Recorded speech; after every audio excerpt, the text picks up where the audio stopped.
தளபதி விஜய் அவர்கள் தற்போது கோட் படப்பிடிப்புல ரொம்பவே பிஸியாக இருக்காரு. இன்னும் 20% படப்பிடிப்பு தான் பேலன்ஸுமே இருக்கு. இதற்காக வெளிநாடு பறந்திருக்காங்க படக்குழு. அங்கு மீதமுள்ள படப்பிடிப்பு முடித்தவுடனேயே படத்திற்கான ப்ரமோஷன் பணிகளுமே தீவிரமாக ஆரம்பிக்க இருக்காங்களாம். காரணம், படத்துடைய ரிலீஸுக்கு இன்னும் 1 அல்லது 2 மாதங்கள் தான் இருக்கு அப்படின்றதுனால படத்துடைய ப்ரமோஷனுக்கான வேலைகளை தற்போதிலிருந்தே படக்குழு ஸ்டார்ட் பண்ணவும் இருக்காங்க. இதற்கிடையில பாத்தீங்கன்னா தளபதி விஜய் அவர்கள் மற்றும் ஒரு படத்துல கமிட் ஆகி இருக்காராம். அந்த தகவல் தான் தற்போது சமூக வலைதளங்கள் காட்டுத்தீ போல பரவிட்டிருக்கு. அதாவது தளபதி விஜய் அவர்கள் தமிழக வெற்றி கழகம் அப்படின்னு அவருடைய கட்சி பெயரை அண்மையில் அறிவிச்சது மட்டும் இல்லாம கட்சி வேலைகளிலுமே ஒரு பக்கம் ரொம்பவே பிஸியாக இருக்காரு. இதற்கிடையில அவர் பாத்தீங்கன்னா அடுத்ததாக தளபதி 69வது படத்தோட அவருடைய சினிமா கெரியருக்கு முற்றுப்புள்ளி வைக்க போறாராம். அதனால ரசிகர்களுமே தற்போது கொஞ்சம் அப்செட்ல தான் இருக்காங்க. இதற்கிடையில தளபதி தற்போது மற்றும் ஒரு படத்துல கெஸ்ட் ரோல் பண்றாரு. இந்த தகவல் தற்போது தளபதி ரசிகர்களை உற்சாகமும் படுத்திருக்கு. அது வேறு யார் படமும் இல்ல, நம்ம சண்முக பாண்டியனுடைய படைத்தலைவன் படம் தானாம். இதற்கு முன்னாடி தளபதி விஜய் அவர்கள் வாக்கு கொடுத்தது போல சண்முக பாண்டியனுடைய படைத்தலைவன் படத்துல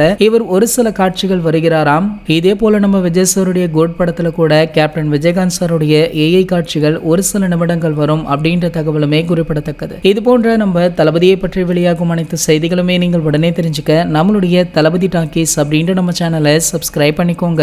மேலும் பக்கத்தில் உள்ள பெல் ஐகானை கிளிக் பண்ணிட்டீங்கன்னா நீங்க நம்ம வீடியோவை மிஸ் பண்ணாம பார்க்கலாம்.